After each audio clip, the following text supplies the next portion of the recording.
Hey everyone, welcome to another episode of Beyond MD. This is episode 110. First, many of you may have heard that we unfortunately have lost one of our truly remarkable colleagues. Dr. Michael Fralick, sadly, recently passed away. And I just want to take a moment to acknowledge Mike. In fact, this episode is dedicated to Mike and the impact that he had on everyone. I was very shocked and saddened to hear the news of his passing. Earlier this week, I had a chance to go to his service, and it was truly remarkable how many people from different corners of the GTA showed up to Mike's service.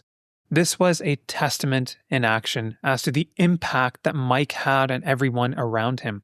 I will remember Mike most for his unwavering enthusiasm, his curiosity, and the passion that he brought to his work each and every day. Every time I spoke to Mike, he lifted my spirits.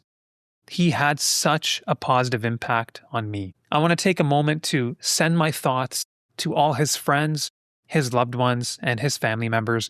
I can only imagine how difficult a time that you're all going through right now. Just know that our thoughts are with you, and let's remember Mike Fralick for the incredible human being that he was and the very talented physician that he was as well. And for those interested in supporting, I put a link to the GoFundMe campaign for Mike's family in the show notes of this episode. On to some housekeeping. Thank you to everybody who has signed up for my newsletter. I'm sorry that my first issue went to people's junk mail. I'm still trying to figure out some things in the background. Interestingly, the first day after the newsletter went out, I had an interesting spam call. It came from a phone number that showed TD Bank and TD Bank's actual phone number, and for a while the spammers had me convinced that I was a victim of identity theft. It was only as I started to ask a few questions that their tone started to change. They became a bit more defensive, and after I put the speakerphone on and asked more questions and noticed some interesting language, I looked at my wife and I said, I'm pretty sure this is a spam call. I continued to ask questions. They eventually hung up. To the spammers, well played. You guys almost got me. Close but no cigar. To my listeners, please protect yourself. These spam calls are happening much more frequently. They can spoof the caller ID to make it look like they're calling from a true organization. I would just hang up and call the organization yourself, and also take some time to change your passwords from time to time. This is what I'm doing right now. So with regards to the newsletter, you can continue to sign up through my website at beyondmd.ca. I appreciate the support. I am working on authenticating my email and also putting some safety checks in place to reduce the likelihood of any spam attacks in the future. So today's episode is focusing on the wealth formula. Now, this is a 4-step process. It starts with earning a steady income. The second step is spending in a meaningful way that is aligned with your values and to make sure that how much you spend is less than how much we earn. Part 3 is investing the difference. And step 4 is knowing what our definition of enough is. I want to take a minute to just acknowledge some things around medical income in Canada. Part 1 is that I fully am aware that there are a wide range of incomes in medicine. We have some very high earning specialists, and then we have other practitioners who are doing incredible, valuable work that are paid less. I have 2 family doctors in my family, and I've learned through conversation and osmosis, their work is really, really difficult, but they aren't paid as much. I personally don't think that is fair, and I want to acknowledge this right at the start. Second, there are discrepancies in income within the same specialty across Canada. I saw this firsthand when I was in Alberta. I saw that pain medicine and pain injections paid a lot more in Alberta than they do in Ontario. And this inequality in income exists for many specialties across Canada. The third thing we have to acknowledge is that in general, apart from maybe a few hikes in income in the last few years, our income in medicine will not keep pace with inflation. But the most important thing is that we in medicine, we have a very steady income. Outside of a pandemic, an income that is generally speaking recession resistant. This is what makes our income powerful, and this is what gets the flywheel started. Without this steady income, the rest of the steps in the wealth formula are simply not possible. So today's episode focuses on part one, earning that steady income through medicine and getting that flywheel started. This steady income is also why the banks and insurance companies absolutely love us. So when it comes to our income, we obviously earn less in residency, and then our income jumps dramatically in our staff years. Really important to make sure that we spend less than our income so that we can invest the difference and get that process of compounding started. Let's talk more about income. Let's talk about optimizing that income. First, a message to all the trainees listening. I think it's really important as you are training to take time to explore all the different areas within your specialty. It's only through this process of exploration that you will come to understand what areas of your practice you enjoy the most. When we enjoy work more, it tends to be more sustainable for the long term, and that is absolutely necessary to generate that steady income and get that flywheel started. To the trainees listening, I also encourage you to talk to your seniors and your staff about the different ways in which you can structure your practice. And also, don't hesitate to ask the different ranges of income that can come with a different structure of practice. We as a group are doing a better job having these conversations around income in medicine, and I want to continue to remind people that these conversations are in fact very normal and very healthy. I want to talk a little bit now about billing codes. I think for everybody, regardless of whether you are early in your practice or later on, we all need to understand how billing codes work. And these are also referred to as the schedule of benefits.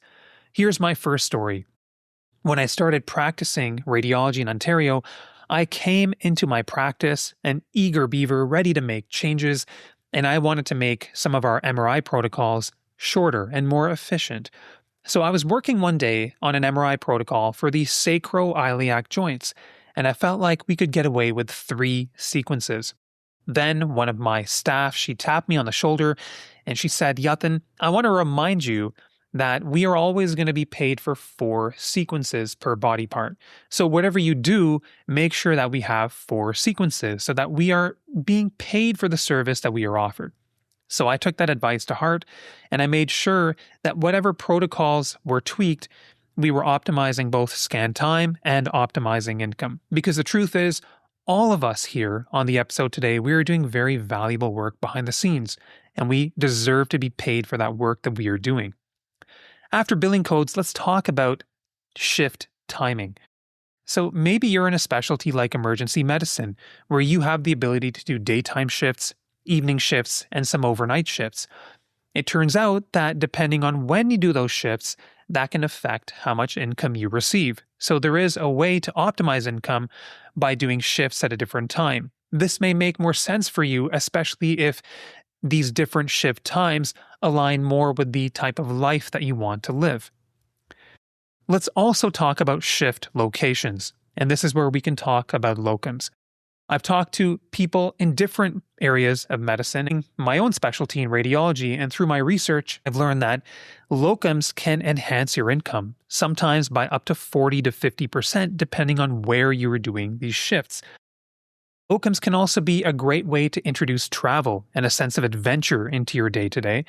So if you want to learn more about locums, I encourage you to talk to your colleagues. In a few years back on Beyond MD, we also did an episode talking about locums and the different things that we need to know. It's also important to talk about shift type. As I've been having more conversations, I'm learning that different type of work can pay differently. For example, I know that some people have introduced an element of palliative care into their practice. Palliative care is immensely meaningful work. They're having a big impact on others around them, and it turns out that in palliative care, you can be paid quite well for the time that you are giving families. So if this is an area of medicine that's of interest to you, then it can be a great thing to introduce into your practice, and you can get paid for the time that you're putting in. Next, let's talk about shift number. I think most people listening on the show have probably picked up the extra shift or two. I myself have been very guilty of this, but I think it can make sense depending on the season of life that you're in and the stage of practice that you're in. Because early on, doing these extra shifts can in fact have many benefits. It gives you more experience. More experience will eventually make you more efficient in the work that you do. And seeing more cases can also sharpen your judgment. Now, let's face it, extra shifts are a guaranteed and very sure way to increase our income. But depending on what stage of life we're in, the trade off is not always going to make sense. So, for example, as time has gone on in my career, as we have reduced our debt, especially through our mortgage, for me, I now prefer to spend my time in other ways, like doing this podcast, rather than constantly doing extra shifts.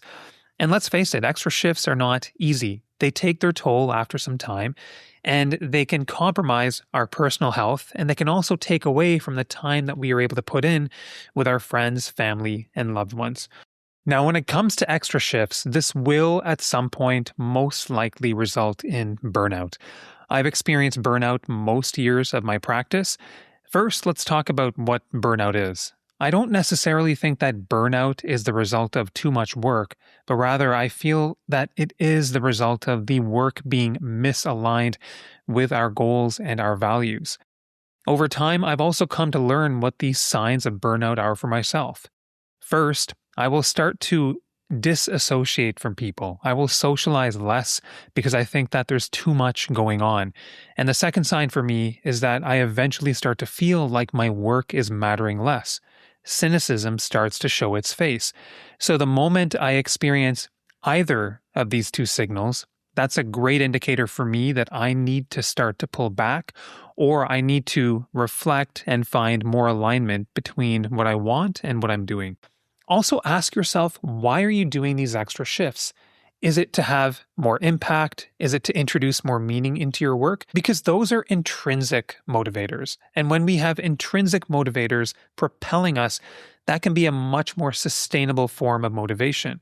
Whereas if these extra shifts are solely to ramp up our income, and let me reiterate, there's nothing wrong with that, but extra income is an external motivator. And if we have only external motivators pushing us to do more work, that is much more difficult to sustain for the long run, something to keep in mind.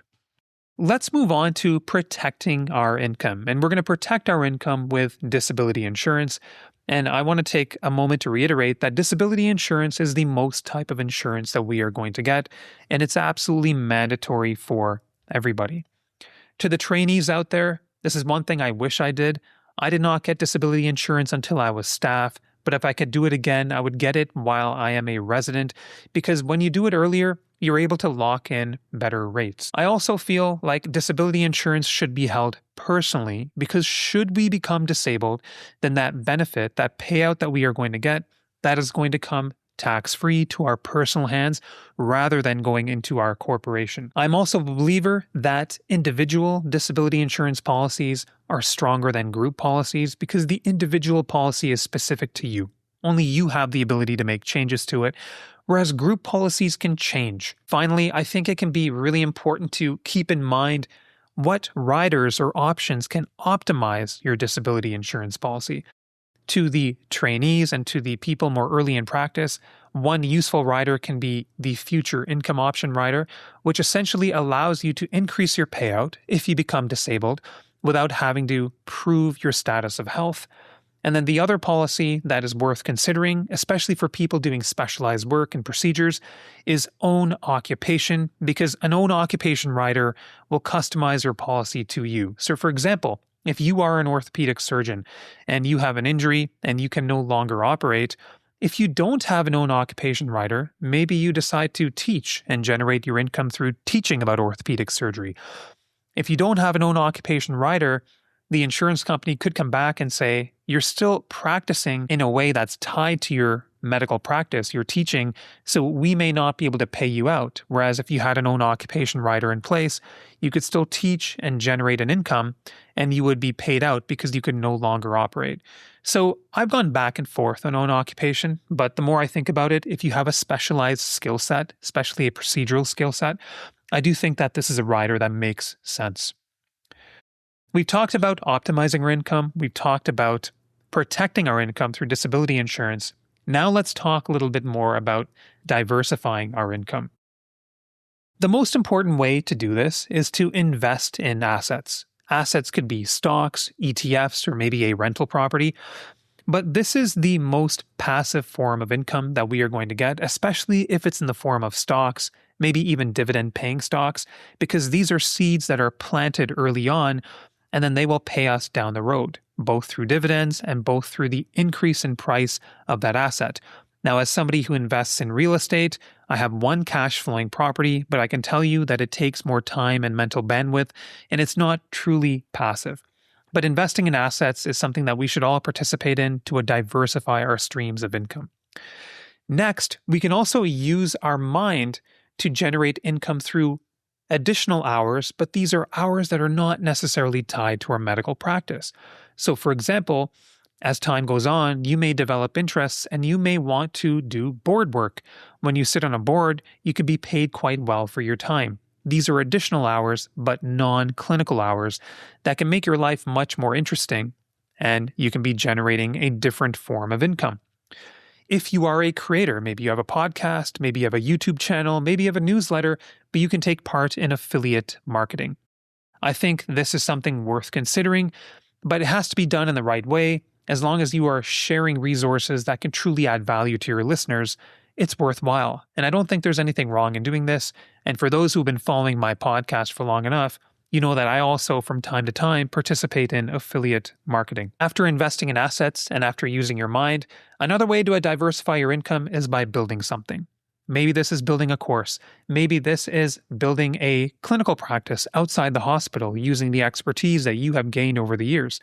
This is something that will require a lot of time up front, but eventually you may get to a stage where your outputs are disconnected from your inputs, and you're generating more income than you would have otherwise.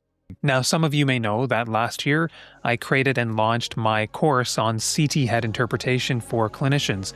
This is geared towards emergency doctors, internal medicine physicians, and the reason I created this was because trainees asked for more information. People wanted more education when it came to basic CT interpretation, especially CT heads. And I think interpreting plain CT heads is important for most physicians. So if you're interested in learning more, feel free to check out the links to my courses, which are in the show notes.